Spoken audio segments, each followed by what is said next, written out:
اللہ الرحمن الرحیم۔ علی بھائی، سب سے پہلا سوال بنیادی ہے محرم الحرام کے حوالے سے کہ اسلام میں محرم الحرام کے مہینے کی فضیلت اور اہمیت کیا ہے، اور اس کا جواب جو ہے وہ قرآن حکیم اور صحیح الاسناد احادیث کی روشنی میں وضاحت فرما دیں۔ یہ کہنے کی ضرورت ہی نہیں، قرآن اور صحیح الاسناد احادیث ظاہر ہے اسی سے ہی ہم بیان کرتے ہیں۔ دیکھیں جی، محرم کا جو مہینہ ہے یہ ہجری کیلنڈر کا پہلا مہینہ ہے۔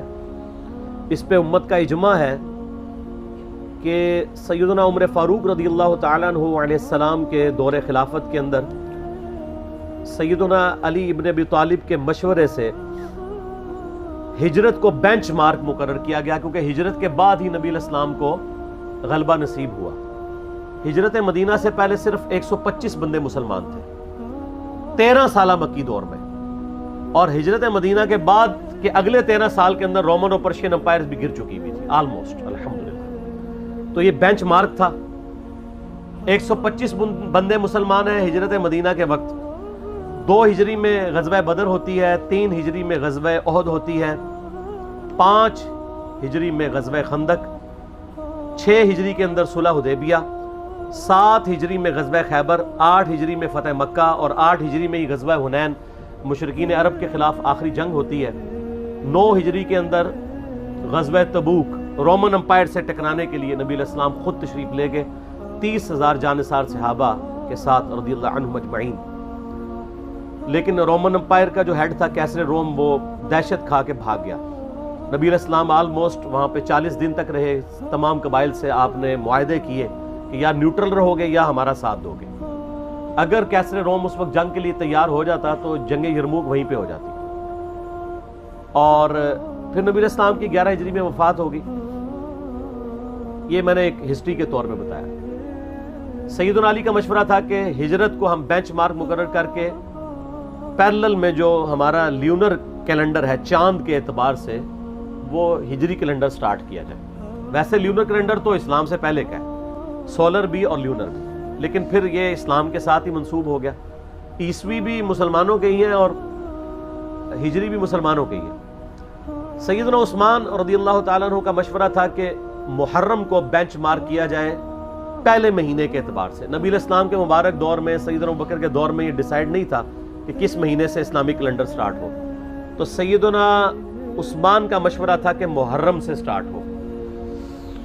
اس کی ٹیکنیکل ریزن یہ ہے کہ صحیح مسلم میں حدیث ہے کہ رمضان المبارک کے بعد اللہ تعالیٰ کو سب سے بڑھ کر محبوب روزے اللہ کے مہینے کے روزے ہیں، اور اللہ کا مہینہ ہے محرم، نبی صلی اللہ علیہ وآلہ وسلم نے فرمایا۔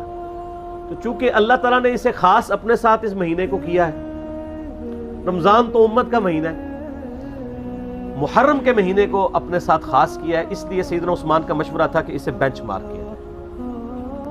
اس کے علاوہ سورہ توبہ کی آیت نمبر 36 میں آپ پڑھیں گے کہ جب سے اللہ تعالیٰ نے زمین و آسمان کو پیدا فرمایا تو حرمت والے مہینے 4 ہیں، کل مہینوں کی تعداد 12 ہے۔ آپ دیکھیں لیونر ایئرز دیکھیں، اس میں 12 مہینے ہیں، سولر میں بھی 12 ہیں، اور ان میں سے 4 حرمت والے ہیں۔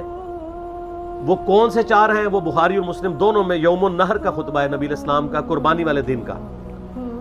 اس میں آپ علیہ السلام نے فرمایا وہ 3 کنزیکٹیو مہینے ہیں، ذی-قعدہ، ذوالحجہ اور محرم، اور چوتھا مہینہ ہے رجب کا۔ یہ 4 حرمت والے مہینے ہیں۔ اسلام سے پہلے بھی ان مہینوں کے اندر جنگ کرنا منع تھی، لڑائی کرنا منع تھا، اور اسلام نے بھی اسے حرام کیا۔ ان کی یہ حرمت ہے۔ تو اسلامی جب کیلنڈر کا آغاز محرم سے ڈیسائیڈ کیا گیا، پھر محرم کی اہمیت اور بڑھ گئی کہ پہلا مہینہ ہی حرمت والا ہے۔ اس کے علاوہ محرم کے مہینے میں ایک دن ایسا تھا، عاشورہ کا دن، جو بخاری مسلم میں آلموسٹ 50 احادیث ہیں کہ جو اسلام سے قبل بھی مشرکین عرب اس دن کا روزہ رکھتے تھے، اسلام نے اسے کنٹینیو کیا، اور جب تک رمضان کے مہینے کے روزے فرض نہیں ہوئے، یہ عاشورہ کا 10 محرم کا روزہ فرض تھا۔ عاشورہ کا لفظ بخاری مسلم میں موجود ہے۔ جب یہ فرض ہو گیا تو بخاری مسلم میں آتا ہے نبی علیہ السلام نے فرمایا یہ آپشنل ہے۔ اس کے علاوہ ایک اور حدیث بھی ہے بخاری اور مسلم میں، جب نبی علیہ السلام ہجرت کر کے مدینہ شریف آئے اور آپ کو یہ پتہ چلا کہ یہودی جو ہیں وہ 10 محرم کا روزہ رکھتے ہیں، تو آپ علیہ السلام نے ان سے پوچھا کیوں رکھتے ہو؟ تو انہوں نے کہا کہ ہم اسے عید کے طور پہ مناتے ہیں۔ ایک طریق میں آتا ہے عید کے الفاظ ایک میں آتا ہے ہم خوشی کا دن مناتے ہیں، ایک میں الفاظ ہیں ایام اللہ میں سے ہے، یہ تینوں الفاظ بخاری مسلم میں ملتے ہیں۔ تو آپ صلی اللہ علیہ وآلہ وسلم نے فرمایا ہم زیادہ حق رکھتے ہیں کہ حضرت موسیٰ علیہ السلام کا یہ دن ہم منائیں، تو آپ نے فرمایا تم بھی روزہ رکھا کرو۔ مسلمانوں نے پھر سے اس روزے کو شروع کیا۔ پھر بخاری مسلم کی ایک حدیث میں آتا ہے کہ ایک صحابی نے عرض کیا کہ اللہ کے محبوب صلی اللہ علیہ وآلہ وسلم آپ تو ہمیں مخالفت کا حکم دیتے ہیں یہود و نصارہ کی، تو یہ انہی کی پیروی ہو جائے گی۔ تو آپ نے فرمایا کہ اگلے سال میں زندہ رہا تو 9 محرم کا روزہ رکھوں گا۔ لیکن جب مسلم شریف کی اس حدیث کا ترجمہ کیا جاتا ہے تو بریکٹ میں لکھا جاتا ہے بھی، 9 کا بھی رکھوں گا، اس لیے کہ جامعہ ترمذی کے اندر موجود ہے 755 نمبر حدیث، اس کے انڈر امام ترمذی نے کامنٹس لکھے ہیں کہ عبداللہ ابن عباس کہتے ہیں یہود و نصارہ کی مخالفت کرو، 9 اور 10 دونوں کا روزہ رکھو۔ اس کی پوری سند سنن الکبریٰ البیہقی میں موجود ہے۔ اس کے علاوہ جو اہل تشیع کا اس روزے پر اعتراض ہے، یہودیوں کا بھی ایک اعتراض ہے کہ جی ہم تو کوئی نہیں رکھتے، تو میں نے بتایا کہ اب وہ مہینے چینج ہو چکے ہیں، آج بھی وہ اس دن کو مناتے ہیں، لیکن ان کے اس مہینے کا نام تشریع ہے، تشریع بھی بولا جاتا ہے، تشریع بھی، اور یوم کپور اسے کہا جاتا ہے۔ وہ میں نے 1.25 گھنٹے کا لیکچر آلموسٹ ریکارڈ کروایا، آج کل ہم نے فیس بک پہ اپلوڈ کیا ہے، اب 1.25 گھنٹے تو میں نہیں بول سکتا، تو جسے وہ اختلافی موضوع چاہیے تو وہ اس کو دیکھ لیں۔ باقی پھر اسلام میں تو محرم کی اہمیت اس وقت زیادہ بڑھ گئی کہ جب اس امت نے نبی صلی اللہ علیہ وآلہ وسلم کو قبر میں گئے ہوئے صرف 50 سال گزرے تھے کہ آپ کی پوری اولاد کو سوائے چند ایک کے میدان کربلا میں مظلومانہ شہید کر دیا۔ سیدنا حسین ابن علی رضی اللہ تعالیٰ عنہ کی شہادت نے اس مہینے کو اور عاشورہ کے دن کو ہمیشہ کے لیے امر کر دیا۔ ویسے اگر آپ بخاری مسلم میں تو آتا نا اس دن فرعون ڈبویا گیا تھا، ایام اللہ میں سے ہے۔ اس کے علاوہ اگر آپ تاریخ کی کتابیں پڑھیں گے تو آپ کو پتا چلے گا کہ اللہ تعالیٰ کے فیصلے کے بڑے بڑے دن جو ہیں وہ 10 محرم کو ہی آئے ہیں۔ 10 محرم کے دن ہی یونس علیہ السلام کو مچھلی کے پیٹ سے نجات ملی تھی۔ اب اس پہ حدیثیں سپورٹیو نہیں، لیکن تاریخ میں یہ روایتیں ملتی ہیں۔ 10 محرم کے دن ہی اللہ تعالیٰ نے سیدنا آدم علیہ السلام اور سیدہ حوا کی ملاقات کروا دی تھی۔ اس کے علاوہ کئی اور واقعات آپ کو ملتے ہیں، اس ڈیٹیل میں جانے کے لیے ضرورت نہیں ہے۔ اس قسم کی آپ نے اگر میٹھی میٹھی باتیں سننی ہو تو طارق جمیل حافظہ اللہ تعالیٰ کے آج کل کافی کلپ چڑھے ہیں، وہ آپ دیکھ لیں۔ ہم نے تو یہاں پہ تحقیقی باتیں کرنی ہوتی ہیں، تو اس لیے میں ان چیزوں میں ٹائم لگا کے اپنی بات کا رخ اور طرف نہیں لے کے جانا چاہتا۔